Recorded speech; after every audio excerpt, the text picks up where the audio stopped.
আমাদের দেশে রাজনীতিতে চামচামির যে একটা সংস্কৃতি আছে এবং সেটা থেকে সহজে বের হতে পারবো কিনা সেটা নিয়ে কিন্তু সংশয় দেখা দিয়েছে।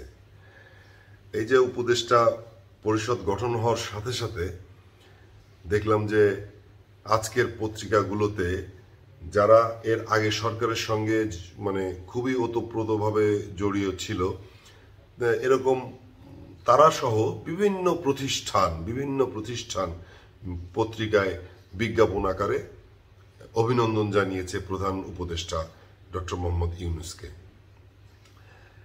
আর যেটা আমরা আগে দেখেছি যে কারোর সাথে যদি প্রধানমন্ত্রীর একটা ছবি থাকে সেই ছবি দিয়ে সে অনেক কিছু করতে পারতো। অনেক কিছু বলতে ফেসবুকে থাকলেই তো একটা ব্যাপার জোরে পাওয়া, প্রধানমন্ত্রীর সঙ্গে ওনার ছবি আছে বা মন্ত্রীদের সঙ্গে ছবি আছে, এগুলো দিয়ে মানে এটা যেমন একটা সংস্কৃতি, একটা কালচার তৈরি হয়েছিল অনেকের মধ্যে, মানে চামচামির কালচার আর কি তৈরি হয়েছিল, এবং সেগুলো দিয়ে নানা ধরনের ধান্দাবাজিও আমরা করতে দেখেছি।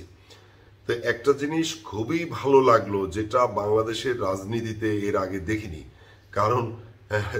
তার কারণ হচ্ছে যে দলই ক্ষমতায় এর আগে এসছে না কেন, সবার মধ্যে যে নেতাকে, সে জেলার নেতা হোক, থানার নেতা হোক, পাড়া মহল্লার নেতা হোক এবং দেশের সর্বোচ্চ নেতা হোক, তাকে খুশি করার জন্য সবসময় ওই পাড়া মহল্লায় পোস্টার দিয়ে ভরিয়ে রেখে মানে যাচ্ছে তাই একটা অবস্থা তৈরি করা, পরিবেশ নষ্ট করা, মানে একটা কেমন যেন ব্যাপার ছিল। আর এগুলো সত্যি কথা যে আমরাও কোনোদিনও কিছু বলতে পারিনি, আমরা প্রতিবাদও করতে পারিনি। যখন যে ক্ষমতা এসছে তারাই এটা করেছে। তা যে জিনিসটা এর আগে ঘটেনি সেরকম একটি ঘটনা কিন্তু এবার ঘটে গেল।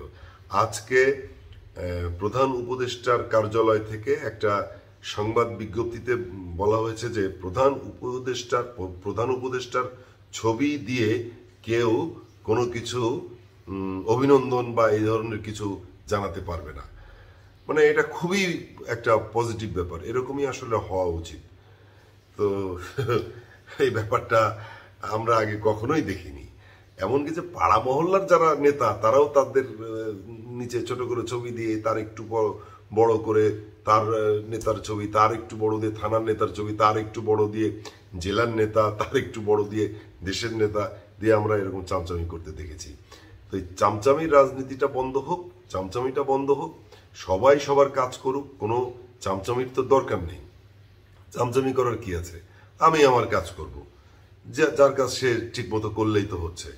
তো এটা নিশ্চয়ই প্রধান উপদেষ্টার নজরে এসছে এবং তিনি এটার নির্দেশ দিয়েছেন যে আমার ছবি দিয়ে এভাবে কোনো অভিনন্দন আর দেওয়া যাবে না। আজকে একদম প্রধান উপদেষ্টার কার্যালয় থেকে সংবাদ বিজ্ঞপ্তি দিয়ে বলা হয়েছে। এটা খুবই পজিটিভ একটা দিক। আজকে এই ছিল ভিডিওটা। সবাই ভালো থাকবেন, সুস্থ থাকবেন, সবার জীবনে সবসময় যেন ভালো কিছু হয়।